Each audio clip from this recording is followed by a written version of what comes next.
Glória a Deus. Livro de Juízes, capítulo 3, verso 12. Nós vamos ver a palavra de Deus. Eu sentei, o Espírito Santo falou claramente ao meu coração. E a palavra foi a seguinte: recuse-se a pensar que o meu tratamento a seu respeito não seja em amor. Recuse-se a pensar que o meu tratamento a seu respeito não seja em amor. Você que é pai, sabe o amor que você sente por um filho. Você que é avô, né? Estou vendo Moisés lá com o neto no colo, sabe o que é o amor. E eu estava ali, o Espírito Santo, essa palavra foi para mim, para o meu coração, para a minha vida. Eu estou repartindo com você. Recuse-se a pensar que Deus trata de você de uma maneira sem ser o amor. Não existe outra maneira de Deus tratar conosco. Às vezes o amor, em amor nós temos que ser duros, não é verdade? E às vezes em amor Deus tem que ser duro com a gente. E a gente pensa que não é amor. E Deus é um Deus que responde, mas às vezes Deus responde não. Às vezes Deus responde sim. Às vezes Deus responde espera. Ah, Deus não respondeu. Não é que Deus não respondeu. É que às vezes Ele responde e não responde à nossa vontade, né? Jesus, quando buscou a Deus, Ele disse: não seja feita a minha, mas a sua vontade. Quando nós cantamos uma música como essa, né? Eu quero nascer do teu espírito, eu quero matar a minha carne. Nós estamos empenhando muitas vezes nossa palavra, empenhando nossa vontade. E entenda isso, que Deus de maneira nenhuma vai tratar com você, comigo, conosco, a não ser em amor. Vamos dizer a palavra de Deus. Juízes capítulo 3, verso 12. Porém os filhos de Israel tornaram a fazer o que parecia mal aos olhos do Senhor. Então o Senhor esforçou a Eglon, rei dos Moabitas, contra Israel, porquanto fizeram o que parecia mal aos olhos do Senhor. E ajuntou consigo os filhos de Amon e os amalequitas, e foi e feriu a Israel. Tomaram a cidade das palmeiras. E os filhos de Israel serviram a Eglon, rei dos Moabitas, 18 anos. Então os filhos de Israel clamaram ao Senhor, e o Senhor lhes levantou um libertador, Eude, filho de Gera, benjamita, homem canhoto. Os filhos de Israel enviaram pela sua mão um presente a Eglon, rei dos Moabitas. E Eude fez uma espada de 2 fios, do comprimento de 45 centímetros, um côvado, e cingiu por debaixo dos seus vestidos a sua coxa direita. E levou aquele presente a Eglon, rei dos Moabitas, e era Eglon um homem muito gordo. Sucedeu que, acabando de entregar o presente, despediu a gente que trouxera o presente, porém voltou das imagens de escultura que está ao pé de Gilgal e disse: tenho uma palavra secreta para ti, ó rei.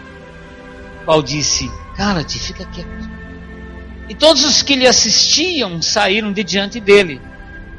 E Eude entrou em um cenáculo fresco que o rei tinha para si só, onde estava sentado.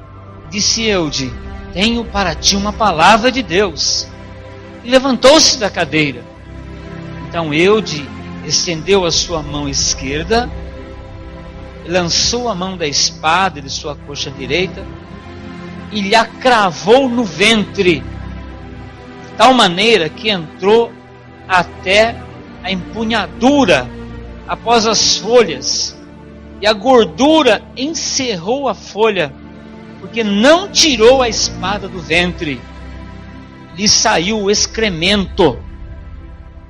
Então Eude saiu à sala, cerrou sobre as portas do cenáculo e as fechou.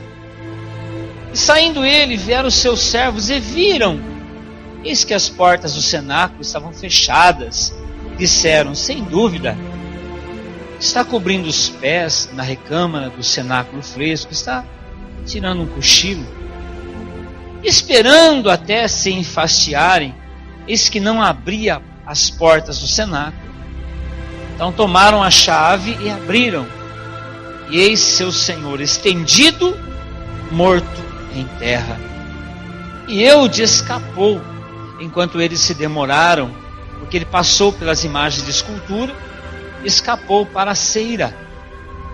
Sucedeu que, entrando ele, tocou a buzina nas montanhas de Efraim, e os filhos de Israel desceram com ele das montanhas, e ele adiante deles, e disse-lhes: segui-me, porque o Senhor vos tem dado a vossos inimigos, os moabitas, na vossa mão.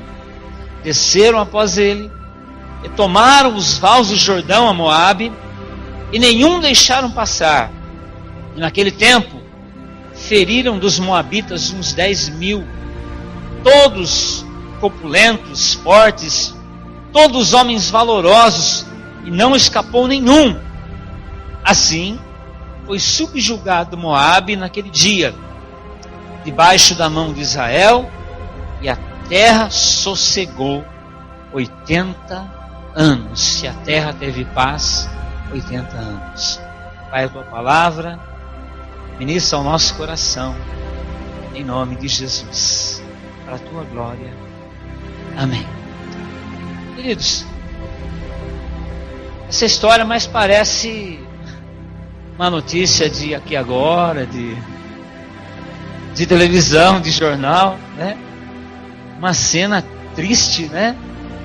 Uma espada de quase meio metro, enterrada até o cabo, passou as gorduras, deixou as fezes sair por aquela espada.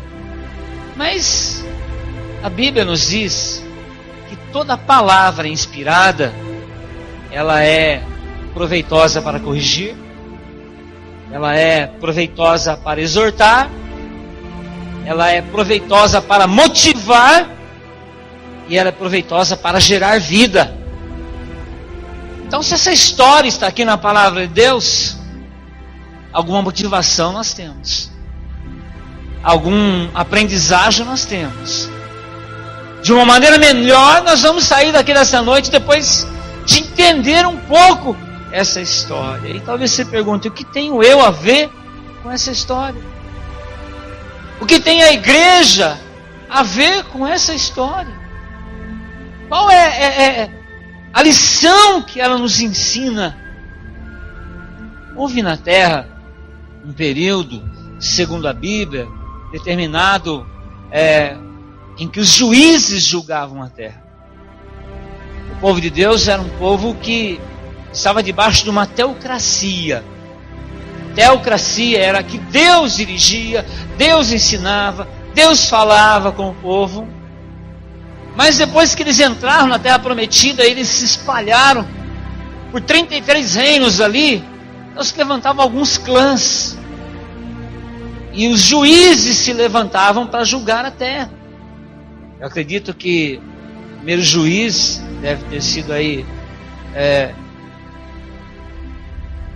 eles eram levantados. Eu acredito que o primeiro juiz deve ter sido aí, o primeiro deve ter sido Josué, né? E o último juiz foi Samuel. Depois disso veio o período de reinado, que Samuel unge lá o rei Saul, depois vem o rei Davi. Mas esse período de juízes, eram os juízes que julgavam a terra. Esse período durou 325 anos, do ano 1375 a.C. até o ano 1050 a.C. Foi o período em que os juízes julgavam e os juízes dominavam a terra. Nesse tempo era um tempo em que as pessoas estavam com Deus, elas tinham conquista, eram vitoriosas. As pessoas se afastavam de Deus, elas passavam por derrotas, por dificuldades, porque povos daquela região se levantavam contra eles, né? Os juízes eram líderes levantados por Deus para libertar o povo, e quando o povo não tinha um líder que os liderasse bem, ou os liderasse segundo a direção de Deus, o povo caía em servidão, Se você voltar um pouquinho aqui no capítulo 24, verso 14, do livro de Josué, nós vamos ver que Josué, quando ele está assim, depois de conquistar a terra, ele avisa aquele povo de como seria, e ele faz uma proposta para aquele povo, do verso 14 do capítulo 24 de Josué, ele fala assim: agora, pois, temei ao Senhor e servi-o com sinceridade e com verdade, e deitai fora os deuses aos quais serviram vossos pais além do rio, do Egito, e servi ao Senhor. Porém, se vos parece mal aos vossos olhos servir ao Senhor, escolhei hoje a quem servais, se aos deuses a quem serviram vossos pais que estavam além do rio, ou os deuses dos amorreus em cuja terra habitais, porém eu e minha casa serviremos ao Senhor. E o verso 16, então o povo respondeu e disse: nunca nos aconteça que deixemos o Senhor para servirmos a outros deuses. Mas eles disseram isso, mas na verdade eles não, assim, viveram isso. À medida que o tempo ia passando, a situação ia, e eles iam então se entregando a outros deuses, iam cedendo, né?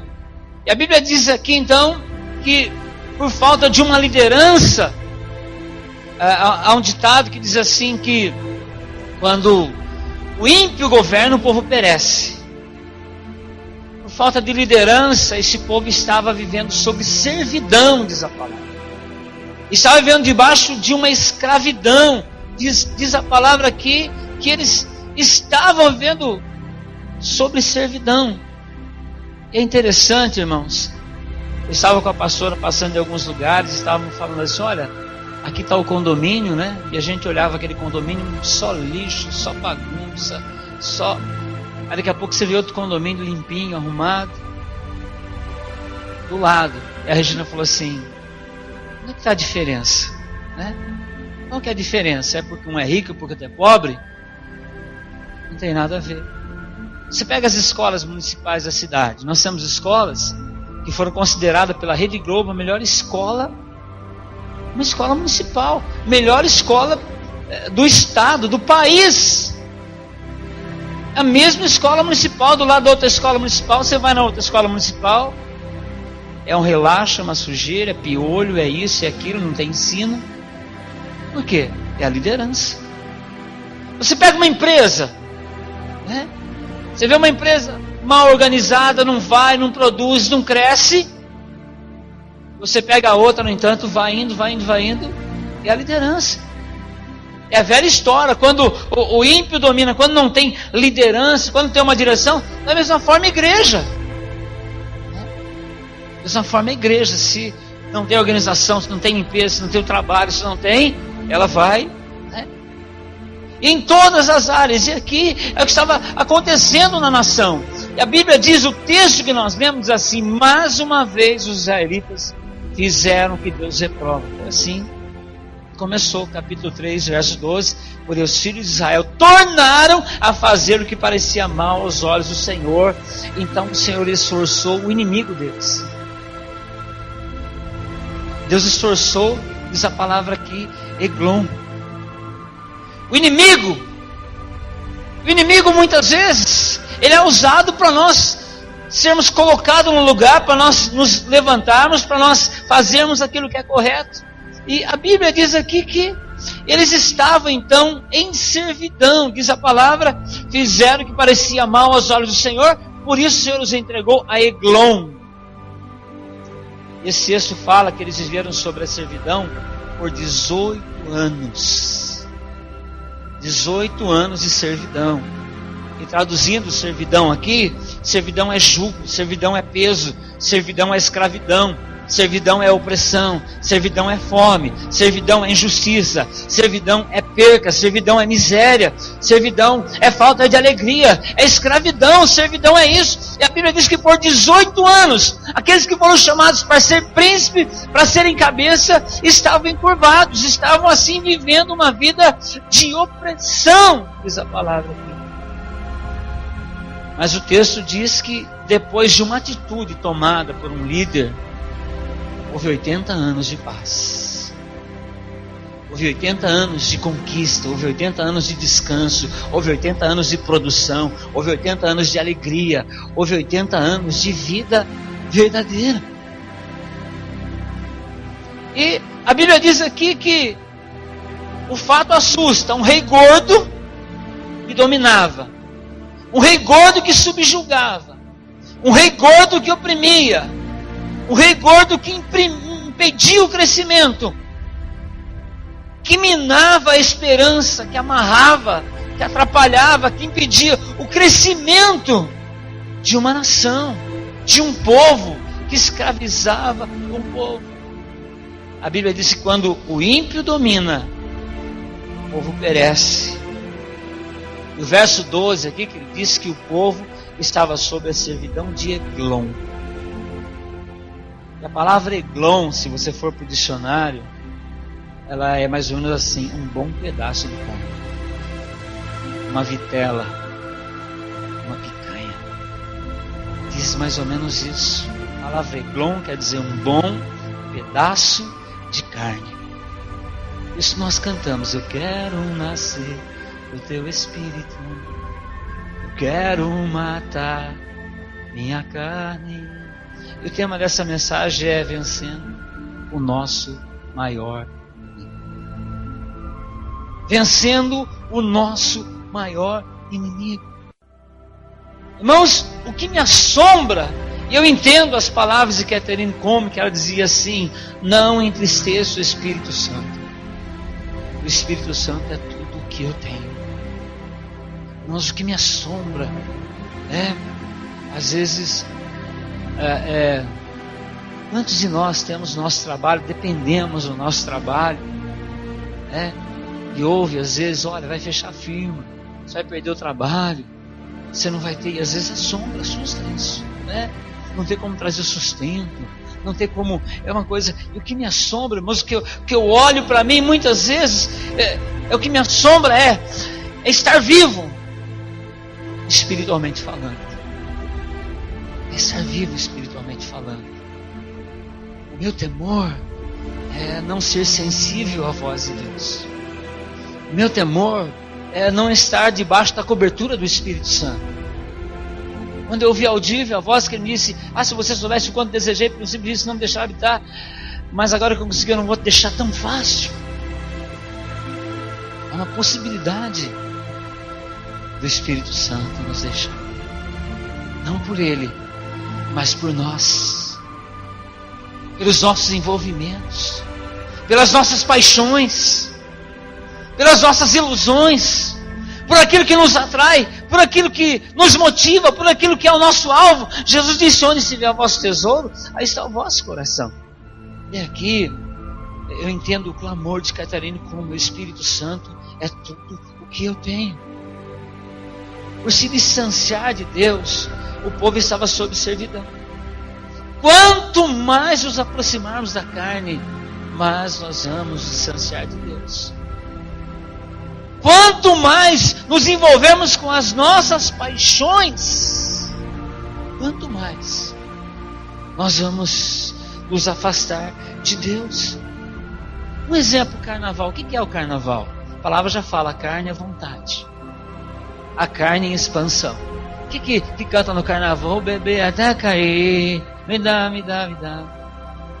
um dinheiro aí. Meu turista mexicano lá veio pro Brasil a Copa, bebeu 5 garrafas de cachaça e pulou do navio. Você vê as entrevistas da Copa, nós começa com cerveja e acaba com cerveja, tá tudo certo. Você olha aquela torcida, aqueles caras vindo lá, não sabe nem o que é a palavra carnaval. E o mundo, a Bíblia diz lá em Tiago, capítulo 4, pode pôr lá, em Tiago capítulo 4, que a amizade do mundo é inimizade de Deus. Que quanto mais nos envolvemos com o mundo, mais nós vamos nos afastar de Deus. E no carnaval, tem o carnaval 4 dias. O pessoal sabe que é errado, mas depois tem 40 dias de quaresma para arrepender. 40 dias nem carne nem come, porque 4 dias nós ficamos na carne. E todo o patrocínio que o mundo quiser, ele tem. Porque lá em Tiago capítulo 4, vamos ler Tiago capítulo 4, que diz a palavra, o verso 1.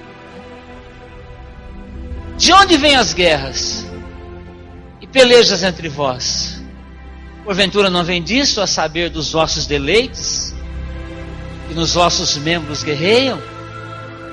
Viçais e nada tendes, matais, sois invejosos, nada podeis alcançar? Combateis e guerreais e nada tendes, porque não pedis. Pedis, mas não recebeis, porque pedis mal, para gastardes em vossos deleites. Volto, eu quero ler de novo. Para gastardes em vossos deleites. Continua agora. Adúlteros e adúlteras, não sabeis vós que a amizade do mundo é inimizade contra Deus? Portanto, qualquer que quiser ser amigo do mundo, constitui-se inimigo de Deus. Então, cuidai vós que em vão diz a Escritura, o Espírito que em nós habita tem ciúmes. O Espírito de Deus que em nós habita que é Deus, que é as coisas de Deus. A carne que nós somos, como dizia o apóstolo Paulo, miserável homem que sou. O bem que eu quero fazer eu não consigo. O mal que eu não quero fazer está todo momento diante de mim. Por isso o apóstolo Paulo diz, por isso eu me esmurro a todo dia. Me esmurro. O mundo, a carne, tem seu patrocínio. O governo está aí. 20 milhões de camisinhas grátis. Certo? Agora para prevenir a doença, para prevenir isso, para prevenir aquilo. Mas os mandamentos já vieram para prevenir tudo isso. Não adulterarás. Os mandamentos já vieram para preservar o homem, para trazer saúde ao homem, para dar vida ao homem. Essa semana tem um protesto nos Estados Unidos. Esse eu achei interessante. Protesto pela volta à família original. Houve um protesto numa cidade dos Estados Unidos. Eles não querem, eles estão protestando porque eles querem a família de verdade. As nossas crianças precisam de um pai, precisam de uma mãe. Só que se falar isso que eu estou falando, é perigoso para a cadeia. Por quê? Porque a carne quer aquilo que ela quer. As músicas, né, profetizam. Os motéis têm seus superfaturamentos. As brigas, as drogas. Demônios recebem legalidade. Esse quadro de domínio carnal. E o domínio carnal nos afasta de Deus. O domínio carnal afasta Deus. E o afastar de Deus produz servidão. O afastar de Deus produz escravidão. Por que as pessoas são escravas das drogas? Elas pensam no pai, pensam na mãe, pensam no vizinho, pensam no filho, pensam em se satisfazer. Em se satisfazer. Não se preocupa com ninguém, com pessoas, muito pelo contrário do Evangelho. Jesus morreu pelas pessoas. Mas o ser humano mata para que a sua vontade cresça, a sua vontade domine, a sua vontade. Você já experimentou se afastar um pouco de Deus? Eu sei que isso é possível, nós tratamos com isso todo dia. Se você se afastar um pouco, é mais fácil se afastar mais um pouco, e depois é mais fácil se afastar mais um pouco, e mais um pouco, e como eu falei esses dias sobre o pecado e a lepra são relacionados, porque vai se anestesiando, se afastando, e de repente já não sente mais nada. Um palavrão já não incomoda mais, uma jogatina já não incomoda mais, um acesso lícito já não incomoda mais. Quanto mais nós vamos nos envolvendo, né, com o eglon, com a carne, com a nossa vontade, nós estamos aqui fazendo apologia sobre a nossa vontade. A Bíblia diz que se nós quisermos ouvirmos, nós teremos o melhor dessa terra.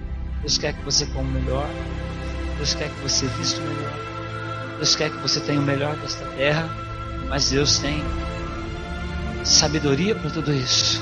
Tudo o que Deus fez, a Bíblia diz que tudo o que Deus fez é bom. Deus, porém, é tão maravilhoso que nesse texto diz que o povo não aguentava mais a servidão. Eles clamaram a Deus. Clamaram a Deus. A Bíblia diz, o Senhor diz que as minhas mãos não estão encolhidas, os meus ouvidos não estão agravados, a minha boca não está fechada, para não te responder. Mas as vossas iniquidades fazem separação entre vocês e o vosso Deus, o profeta Isaías diz. A mão de Deus nos tem colhido. Mas as vossas iniquidades fazem separação entre vocês e o vosso Deus. Mas a palavra diz aqui que por causa da servidão, da escravidão. O que é a escravidão? Você já assistiu o filme de escravos? É a corrente na perna e vai puxando, né? As pessoas são dominadas. A escravidão do cigarro, por exemplo, uma coisinha assim que te leva. 30 anos atrás eu tinha que levantar 2 horas da manhã e pedir pro guarda que estava passando na rua, tinha acabado meu cigarro. É uma escravidão. Tantas coisas. Quando Deus chamou Moisés, falou: separa homens que amem a Deus e aborreçam a usura. Há pessoas que são escravas do dinheiro. Um dia eu falei para uma pessoa assim: nossa, uma pessoa tão legal. Ele falou: dá R$1.000 para ele, você vai ver, ele mata a mãe dele. Tanto que ele é legal, mas o dinheiro é o Deus dele. É aquilo que nos domina, aquilo que nos escraviza, aquilo que nos leva para longe de Deus. Mas a Bíblia diz aqui que por causa da servidão, porque eles não aguentavam mais, eles clamaram a Deus. Clamamos a Deus só depois da servidão. Mas nós às vezes é que nem dentista, a gente só vai na hora que dói, né? Feriado e agora, só a clínica popular está aberta. A gente não quer prevenir.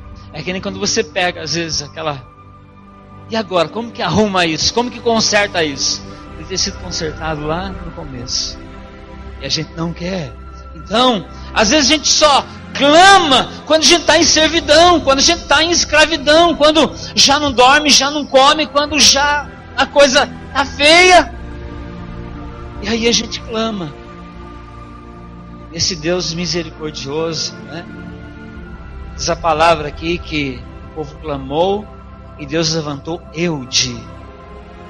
Olha, diz a palavra aqui, verso 15. Então os filhos de Israel clamaram ao Senhor e o Senhor lhes levantou um libertador. Eude, filho de Gera, Benjamita, da tribo de Benjamim, homem canhoto. Aquele tempo, né, tinha valor, porque era espada, a luta, né? Eu lembro meu pai cortava cana, meu pai é canhoto até hoje, né? Todo mundo cortava cana daqui para lá, e ele cortava de lá para cá. Então tinha valor, os canhotos, na guerra, na batalha, era um exército separado. E a Bíblia diz que Deus levanta Eude. Diz a palavra que filho de Gera, Benjamita, homem canhoto. Deus levantou Eude e lhe deu uma estratégia. Uma estratégia para derrotar o inimigo que estava subjugando, que estava oprimindo, que estava escravizando aquele povo. E a palavra Eude quer dizer união forte. Diga comigo, união forte. Essa era uma estratégia. Eu sei que é uma estratégia do Espírito Santo. Deus já estava profetizando que uma união faria com que o inimigo retrocedesse. E além do mais, eu amo o livro de Juízes, que ele já começa falando de união. Olha o capítulo 1 do livro de Juízes, que interessante. Capítulo 1 do livro de Juízes, verso 1, olha só. Sucedeu depois da morte de Josué, que os filhos de Israel perguntaram ao Senhor, dizendo: quem dentre nós primeiro subirá aos cananeus para pelejar contra eles? E disse o Senhor: Judá subirá. Eis que eu lhe dei esta terra na tua mão. Olha só o verso 3, que interessante. Então disse Judá a Simeão, seu irmão: sobe comigo a minha sorte e pelejemos contra os cananeus, e também eu contigo subirei a tua sorte. E Simeão partiu com ele. Então o livro já começa falando de unidade. Josué tinha morrido, estavam ali as 12 tribos, e Deus disse assim: quem vai subir primeiro? Deus disse: é Judá. Judá chegou para Simeão e falou: Simeão, sobe comigo, e depois eu subo com você. Guerreia comigo, que depois eu guerreio com você. E a Bíblia diz que eles subiram, e Deus deu a vitória. Então o livro de Juízes já começa falando de união forte, de comunhão, de alicerce levantado quando vão juntos à batalha. União forte. Família unida jamais será vencida. São ditados. Casais unidos jamais serão vencidos. Uma igreja unida jamais será vencida. Quando a pastora diz: vamos sair juntos, vamos sair juntos. Nós temos um alvo, nós temos um objetivo. Nós vamos vencer o nosso inimigo. E juntos é mais fácil. Na vigília de sexta-feira aqui, eu estava dizendo, quando nós começamos, eram poucas pessoas. E graças a Deus, Deus tem nos dado vitória. E às vezes a gente fica olhando e chorando por aqueles que não querem. Mas o Espírito Santo está dizendo, veja quantos estão com você. Veja quantos têm a mesma visão que você tem. Veja quantos querem trabalhar. Veja quantos amam servir. Veja quantos estão dispostos a amar a Deus. Tem um cântico que ele diz assim: o Senhor tem propósitos em nossas vidas. Seu amor tem algo mais. Você é importante para o reino. Nossa unidade vencerá. Se separados, nossas forças forem poucas, mas abraçados somos um. E se Espírito nos une, tem mais poder. Nossa canção tem mais poder. Que seja aqui ou lá onde for, estaremos sempre juntos pelo elo do amor. E por tudo isso, orar por você.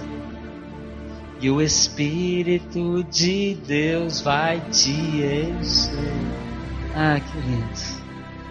União forte. União forte. Quando um casal se une em amor. Quando uma família se une em objetivo. Eles alcançam. Eles conquistam. A palavra diz que o povo clama e Deus levanta Eude. E é lindo que a Bíblia diz que Deus suscitou Eude. Foi Deus quem levantou, foi Deus quem convocou, foi Deus quem motivou, foi Deus quem escolheu, foi Deus quem falou, é esse daí. Foi Deus que levantou esse canhoto, diz a palavra. E Eude fez para si um punhal. Punhal de 45 centímetros. E aqui diz que ele pegou esse punhal e ele escondeu aqui, né, a coxa direita, esse punhal, e vestiu todas aquelas coisas. Diz aqui que ele fez um punhal, e um punhal uma faca diferente. Punhal uma faca que corta dos dois lados, né? Ela corta dos dois lados. E Eude então procura Eglon. Diz a história que nós lemos. Ele vai dar um presente para Eglon. Mas como a nossa carne gosta de ser alisada, né? A carne gosta de ser alisada. Olha agora esses dias, irmão. Dá para você assistir jogo 1 hora. Depois dá para você assistir jogo 4 horas. Depois dá para você assistir jogo 7 horas. Que delícia. Mas Deus fala comigo, eu desliguei. Não assisti o jogo da 1 nem das 4. E das 7 também nem sei como foi. Tem coisa boa. Como diz o Samuelzinho, cadê o Samuel? Ei, Fabinho, tá cheio de coisa boa aí. Eu aqui nesse solão. O Fábio estava na praia, mandou uma foto. O Samuelzinho da Rita, ele viu a foto.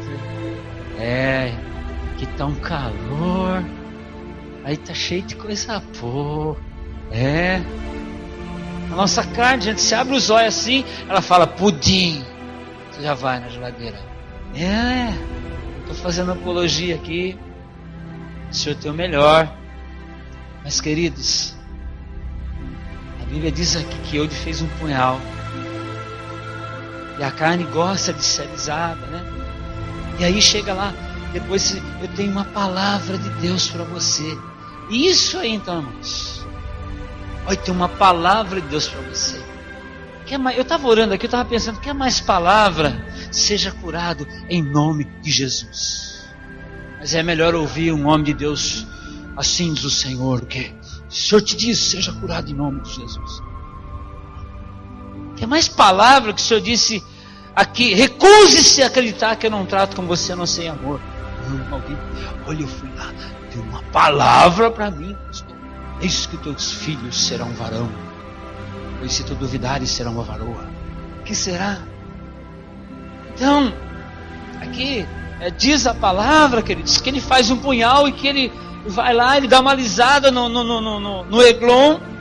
Depois ele tem uma palavra para você. Eglon, fica quietinho. Sai todo mundo que tem uma palavra para mim.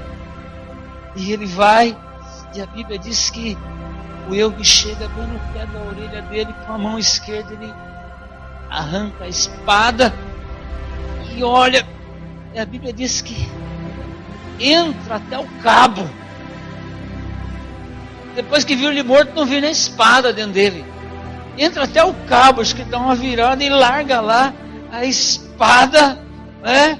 E aí diz que ele sai pela porta do fundo. O que aconteceu depois disso? Que aquele pedação de carne morreu. Tem uma canção também que essa todo mundo sabe assim: a tua palavra escondi, no meu coração escondi, para eu não pecar contra ti, não pecar. A tua palavra escondi, pois tu me compraste, ó Senhor. Só quero viver para ti, só viver no teu santo amor.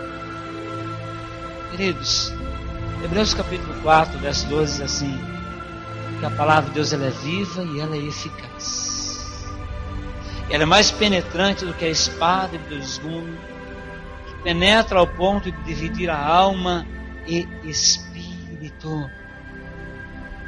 Palavra de Deus, como eu digo, lida, cantada, orada, pregada, vivida. Tem um CD que está no meu carro que é do Tom Carf e tem falado muito sobre isso. Ele fala de ele estar na casa de Deus, de ministrar a palavra, mas ele mesmo está longe de Deus. Ver as pessoas sendo tocadas, mas ele está longe de Deus. Contra a nossa carne, queridos. Com certeza o segredo da liberdade, de toda a servidão, vem pela palavra de Deus, vem pela comunhão com Deus, vem por estarmos na casa de Deus, vem por nos envolvermos com tudo aquilo que é o reino de Deus. E contra a carne, nós precisamos ser violentos. Tem área da nossa vida que nós precisamos ser violentos. Sansão quis brincar, irmãos. O Espírito de Deus estava sobre Sansão, ele quis brincar. E de repente, quando ele olhou, o Espírito de Deus não estava mais. Davi, o homem segundo o coração de Deus, ele quis brincar. De repente, quando ele olhou, ele estava clamando: não retires de mim o seu Espírito Santo. Que nós peçamos ao Senhor a ser atingido por sua palavra todos os dias. E a palavra do Senhor muitas vezes é violenta. Muitas vezes o Senhor vem nos confrontar. Eu costumo dizer, igreja é lugar de encontro, mas é lugar de confronto. E Deus nos confronta por amor. Por isso muitos não suportam. Mas o apóstolo Paulo, escrevendo aos Gálatas, ele disse assim, capítulo 2, verso 19, 20, já estou crucificado com Cristo. O apóstolo Paulo, escrevendo aos Gálatas, capítulo 5, verso 16, diz assim: andai no Espírito e não cumprireis as concupiscências da carne. O apóstolo Paulo diz assim: agora, pois libertos do pecado, sois servos do Altíssimo. E verdadeiramente Deus suscita de nós uma união forte. E qual é a união forte? É a sua vida e a vida do Senhor. É a sua vida e Jesus na sua vida. É a sua vida e a palavra. É a sua vida e a comunhão com Deus. Estava conversando com um irmão um dia desses, ele falou assim: pastor, eu voltei a andar armado. Eu falei: ô louco, irmão. Eu falei: a Bíblia, pastor. Voltei a andar com a Bíblia. Eu falei: ainda bem, irmão. Eu assustei. Então ande armado, ande revestido. Romanos capítulo 8, verso 5, 14 diz assim: porque os que são da carne se inclinam para as coisas da carne, mas os que são do Espírito para as coisas que são do Espírito. Quando Tiago ele fala aqui sobre as coisas da carne, porque na igreja muitas vezes tem aquela coisa: pode brinco, pode tatuagem, pode piercing, pode mini saia, pode beber, pode tudo. Pode, sua carne quer. Se você não quer Deus, faz o que sua carne quer. Faz o que ela pede, não vai ficar discutindo, fica proibindo. Não, né? Pode. Simplesmente você não vai participar do ministério, simplesmente aqui, né? Ou em alguns lugares, outros já. pode também. O que domina? O que manda? Não, pastor, tatuagem pode. Está escrito na Bíblia que na coxa de Jesus está escrito Rei dos Reis, Senhor dos Senhores. Fica achando pretexto para querer uma coisa, para querer outra. Pastorinho, cerveja sem álcool. Falei, toma com álcool já. Você quer beber? Bebe com álcool. E a vontade está aí. A vontade de beber, então bebe. Mas a Bíblia nos chama para sermos violentos contra a nossa carne. A Bíblia diz, não vos embriagueis com vinho, mas enchei-vos do Espírito Santo. A Bíblia nos chama para sermos violentos com as coisas de Deus também. E não sermos relaxados com as coisas de Deus. Muitas vezes somos confrontados. Deus não criou escravos. Ele disse para Jonas, vai para Nínive. Jonas, hein? Foi para outro lugar. Só que todo mundo que estava no barco com ele estava indo. Estava morrendo até que ele se dispôs a ir para Nínive. Deus salvou Nínive. Só que se você ler a história, você vai ver que mais tarde Deus destruiu Nínive. Ali Deus operou misericórdia, que Jonas foi lá. Mas aquele povo voltou a cair em pecado e Deus não poupou Nínive mais tarde. Então, espero que nesta noite nós tenhamos aprendido uma lição. Eu espero que você pegue essa palavra que é como espada, dois gumes, que penetra o âmago da alma, e se alimente dela. Coloque essa espada, crave essa espada e vive essa espada. Quando você olhar para aquilo que é sua carne, se a sua carne olhar e você sabe que é liso, que pode, Deus abençoe. Mas quando você olhar, você vai ver que vai destruir você, vai destruir vida, vai destruir famílias, vai destruir. Você então vai agir com violência.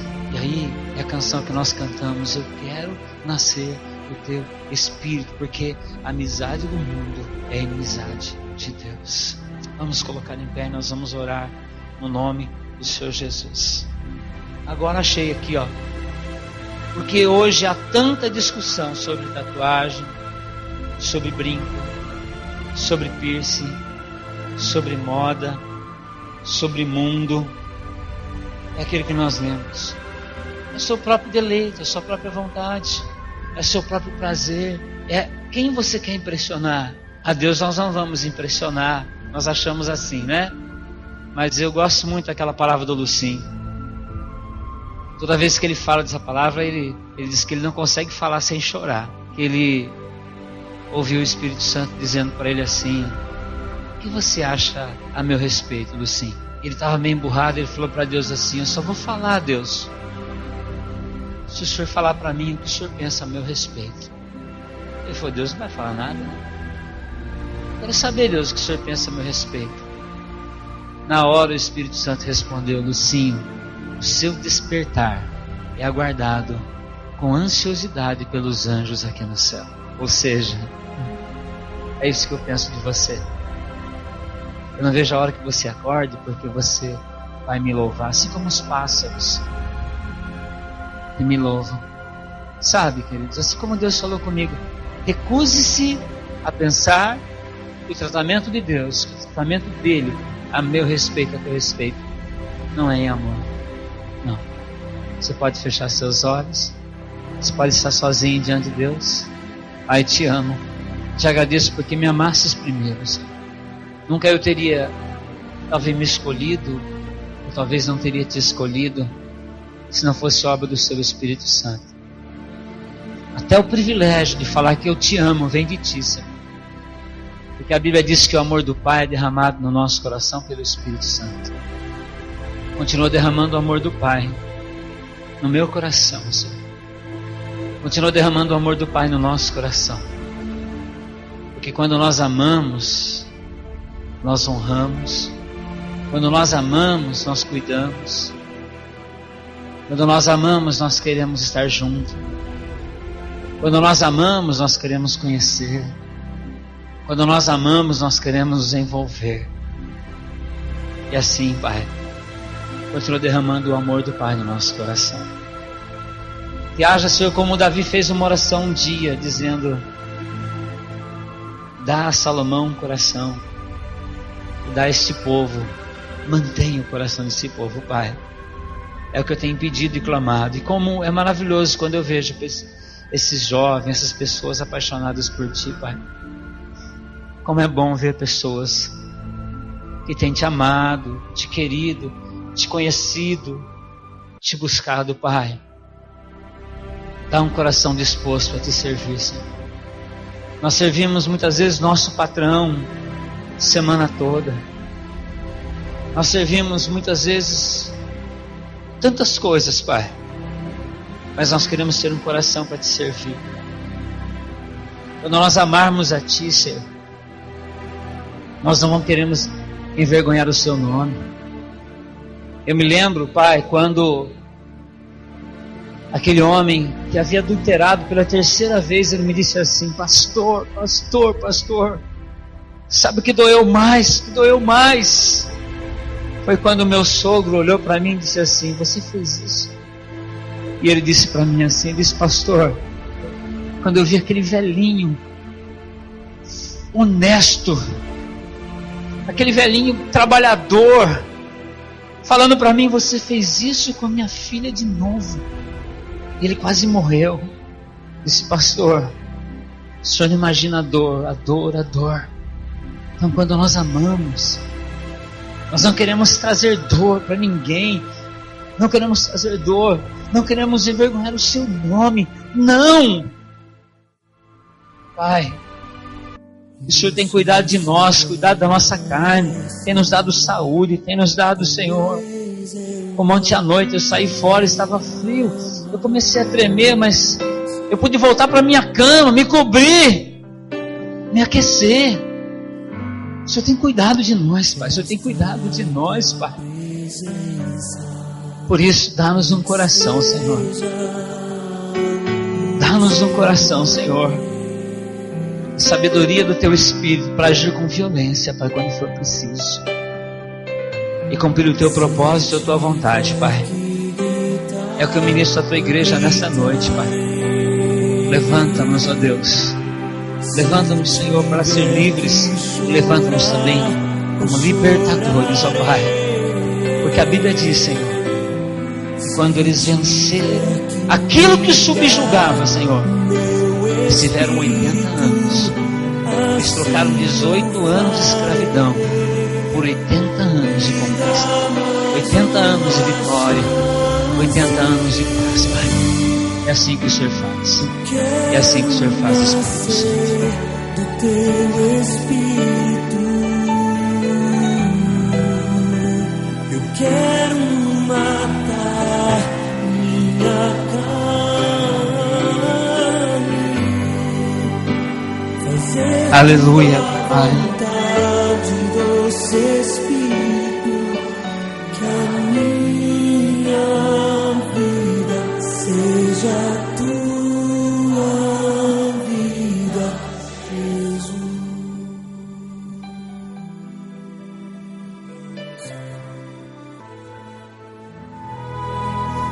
Uma chance igual a essa, talvez eu não tenha mais.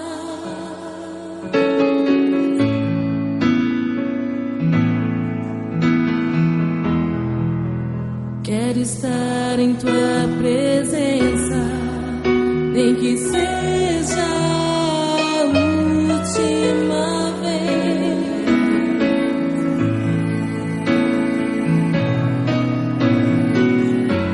Se tiver que gritar, eu gritarei. Se tiver que chorar, eu chorarei. Se tiver que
a mim.